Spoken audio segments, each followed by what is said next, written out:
Hey, this is Regina White Favors with a new series. The series is titled What Do You Bring to the Table?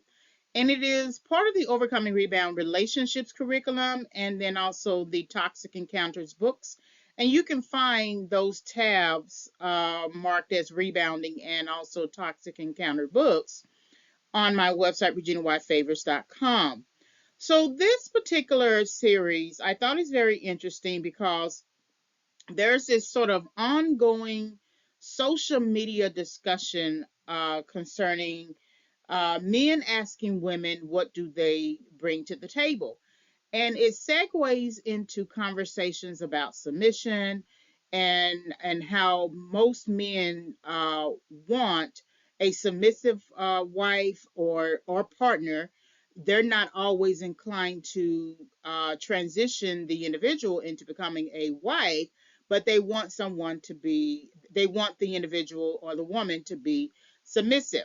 And so it has transitioned into those types of discussions of submission and also tradition, that they want a traditional wife. And many people define tradition or a traditional wife as someone who cooks and cleans and stays at the house. They tend to be a housekeeper, homekeeper, a housewife.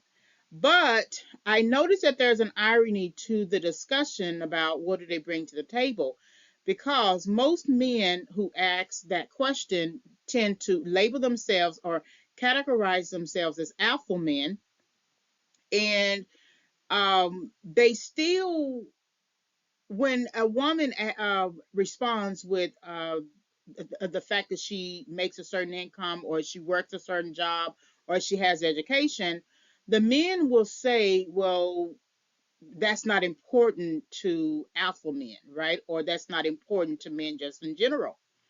And the irony that I find very interesting is that these men want a traditional submissive wife, but they also want her to work. They don't want the 50s, 40s, 50s type of wives who stayed home where the man went out and he was the breadwinner.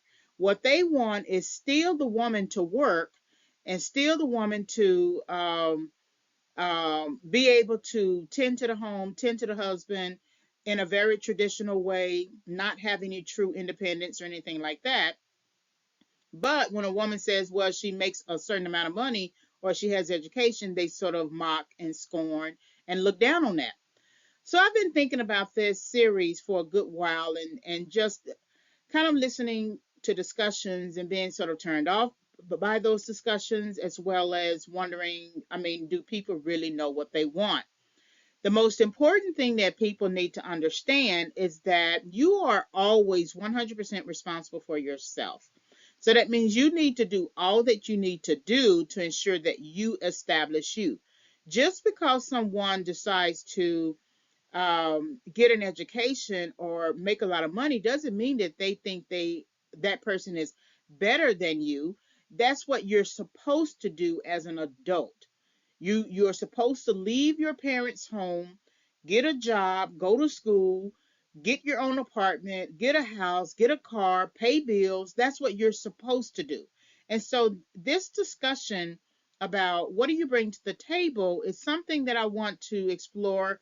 I don't know if I'm going to turn it into a script or something, but I have created a workbook companion that I'm going to introduce you to in a few slides. So this is what do you bring to the table, and this is preparing your table for engagement. And your table for engagement depends on where you are in your development.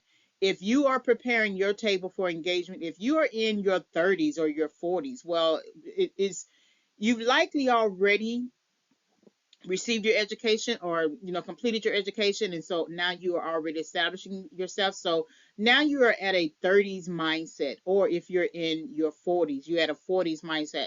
So how you perceive the world and how you engage with another person is going to be a lot different than the person who is in their 20s, right? So preparing your table means whatever it means in terms of the particular topics we're going to discuss, but also just your table in terms of your mindset.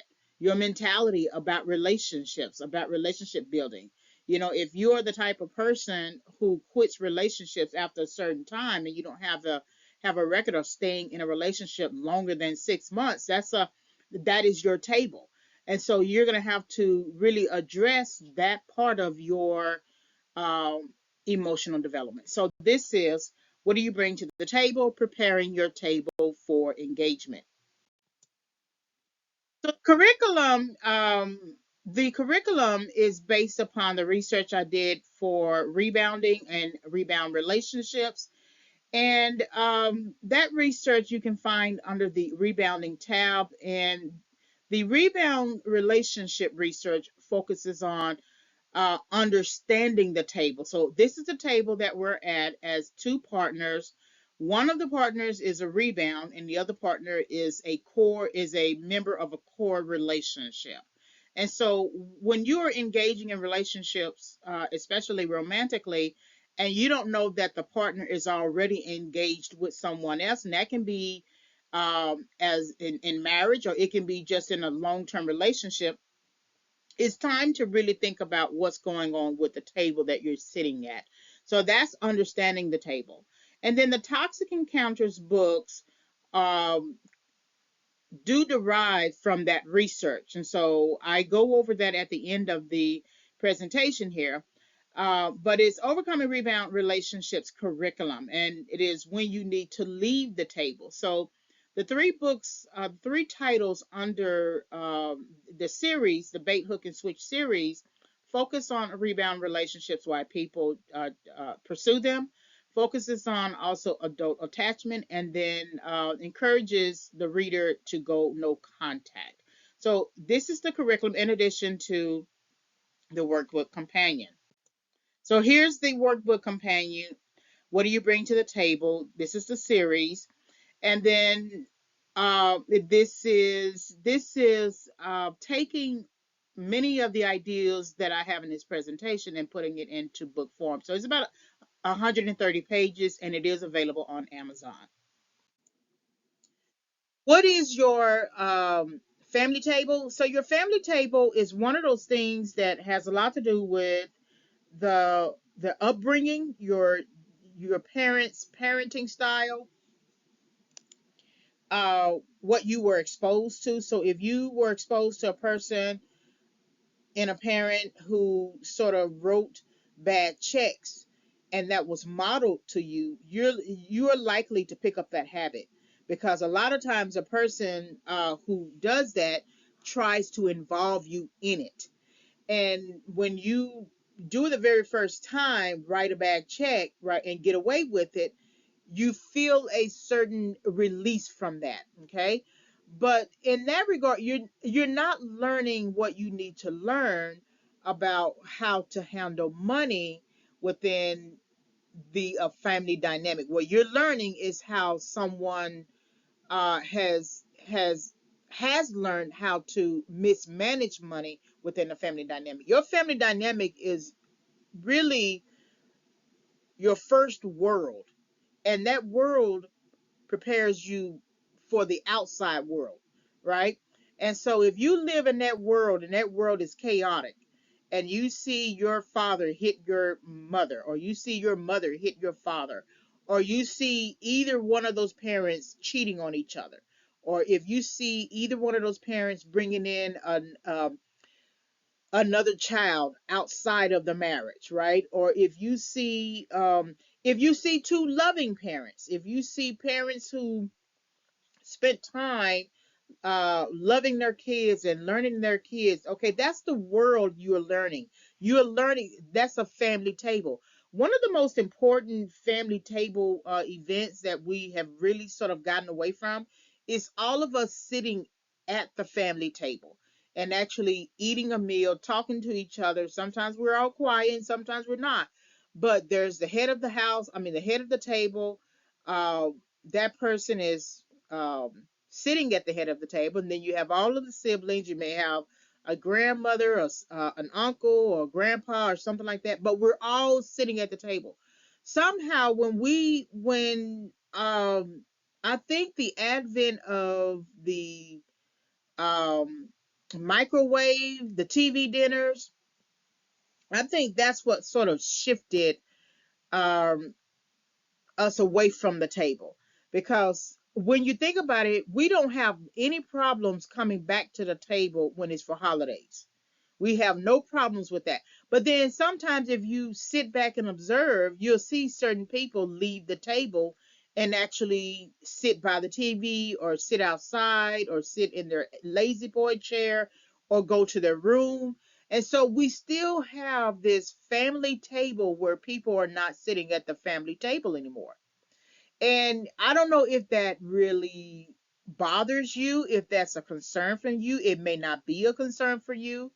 And I'm not quite sure if it is a concern for me, but I remember feeling a part of the family when we sat at the family table. And I remember the shift from that and feeling separate from the family when we did not sit at the family table. Now there were some other dynamics with the family table in terms of isolation, being scapegoated, feeling like the black sheep of the family, being treated like a problem. You have that family table as well. And so whatever family table you have been exposed to, whatever family dynamic you have been exposed to, if you don't have any awareness of the toxicity of that family dynamic, you are sure to take that family dynamic, the ideals and philosophies and policies and rules within that family dynamic at that family table outside of that home and into your home, and you will find yourself isolated, not having too many friends. And if they do, they can't stay too long, right? Or if you have the type of family table where there's learning, there's teachable moments. The parents have an authoritative style where they grant autonomy, but they kind of monitor you, not from an authoritarian style, where you are forced to do what the parents want you to do because they say so, right? There's a difference between having a teachable moment in a situation and having a parent who says, do it because I said so. That's a family table.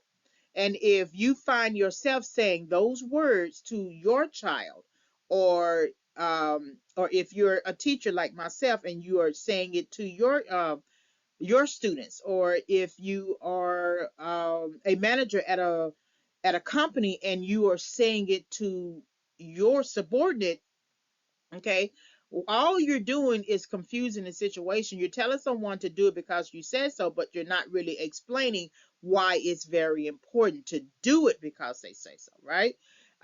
True, you do have the power and the authority to tell the person to do it, but it is very important that you sit down and explain to the person what's going on and why it is important.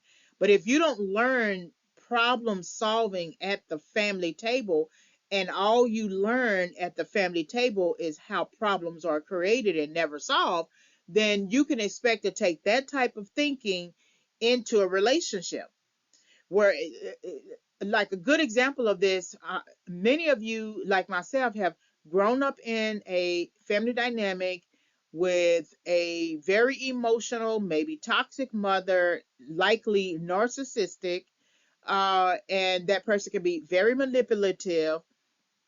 And then if you don't do what the person says, they give you the silent treatment. Sometimes they will walk around the house slamming doors and things like that. And that's their prerogative because they are the parent.